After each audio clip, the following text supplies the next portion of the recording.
please, allow me to show you something.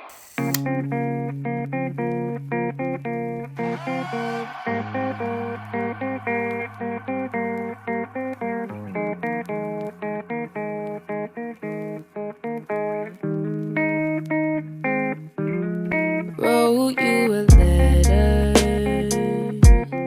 Now that I'm here without you, hope that you're better. Hope that you found someone new. 'Cause I'm getting older, know that I've changed, and I can't go back now, nothing's the same. But I won't forget how you called my name. Hey, welcome back to my channel. I hope you're doing well. Today is a very beautiful day in Taiwan, overcast, a little sunny, but not raining, so that's a plus. Because I'm not a big fan of rain. It takes me away from doing outdoor activities such as basketball, filming sometimes, and a lot of other stuff, you know. Have you guys ever wondered why your YouTube videos aren't looking that great? Whether it be lighting, your motion blur, right? Like these trails of motion getting left behind when you're moving, or your colors. So today I'm going to be teaching you guys how to get professional looking videos by using only natural light.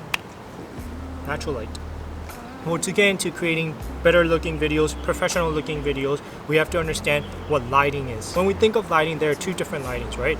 Artificial light and natural light. Artificial lights are mainly man-made, these lamps, LEDs, any kind of light that's not the sun or natural, right? Or moonlight. Most important thing about lighting is that it needs to complement the story. If the lighting is not related to the story or it doesn't add anything to the story, then the lighting is not useful for your shot.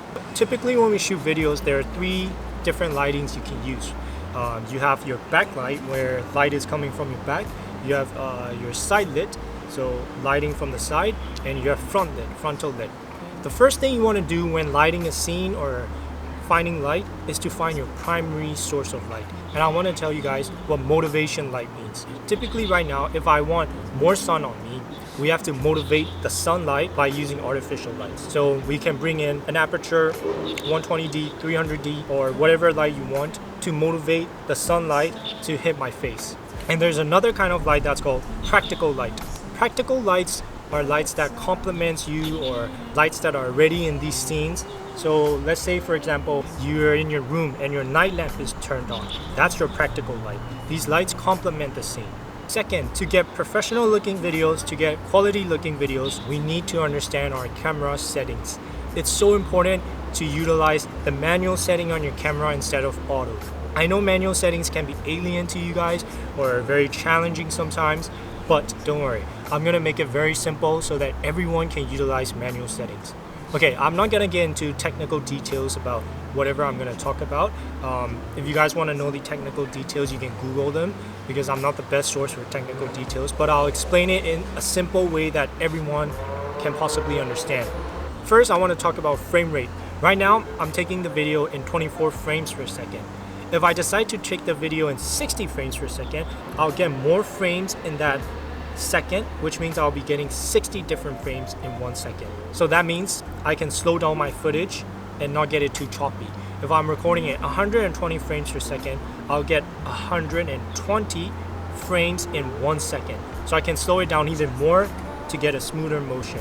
What you typically want to do is match your frame rate to your shutter speed. If your frame rate is 24 frames per second, you want to essentially make your shutter speed twice the frame rate. Right now I'm shooting on 24 frames per second, so my shutter speed has to be around 50 frames per second. Now we go into aperture. Aperture is just the amount of light you're letting in your camera. The lower your aperture, the more light you let in. The higher your aperture, the less light you let in. ISO, to put it simply, is just exposure on your camera. You want to set the ISO as low as possible, or to your native ISO, because if the ISO is too high, you're going to get grains in the video. White balance is basically the color temperature of your footage, your video. You measure white balance by Kelvin. So if your Kelvin is higher, the warmer it gets. If your Kelvin is lower, the cooler it gets, like temperature. Yeah.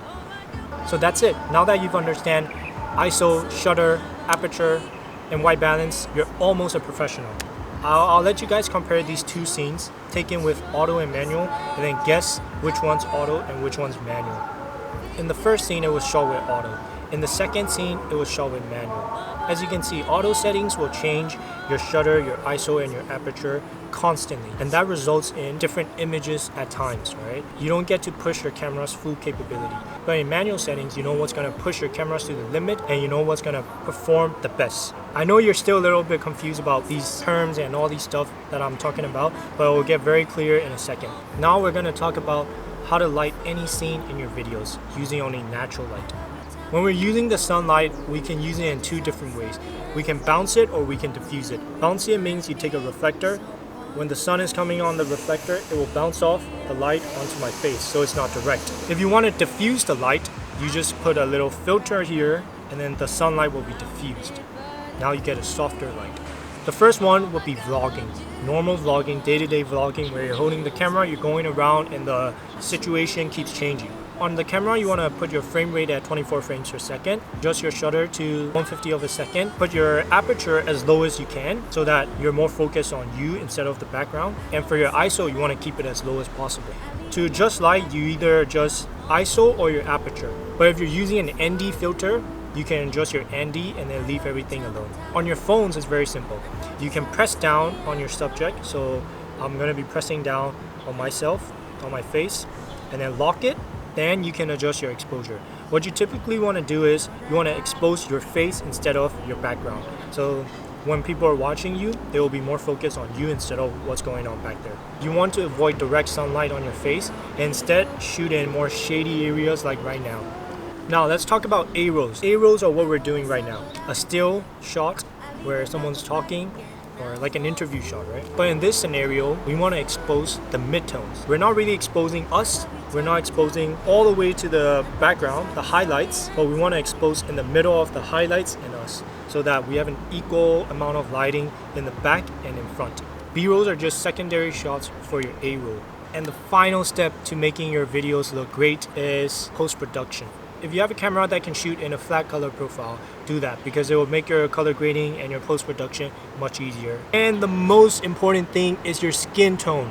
There are so many times when people get their skin tone so mixed up. And to grade your skin tone as accurately as possible, you need your white balance to be correct, which means you want to be shooting in manual settings. Even if you're using your phone or your camera, you can achieve a very, very cinematic, professional looking video if you use manual settings and if you understand your camera settings properly. I hope this little segment on using natural light and manual settings is going to help you with creating more professional looking YouTube videos. So thank you very much for watching. I hope you learned something. If you liked the video, go give it a like. Subscribe if you want to watch more content relating to film, basketball, and some random vlogs in Taiwan. And don't forget to comment down below what you want to see next, and I'll see you in the next one. There's a move that you make, girl. There's a noise that you do. Nah, nah, nah.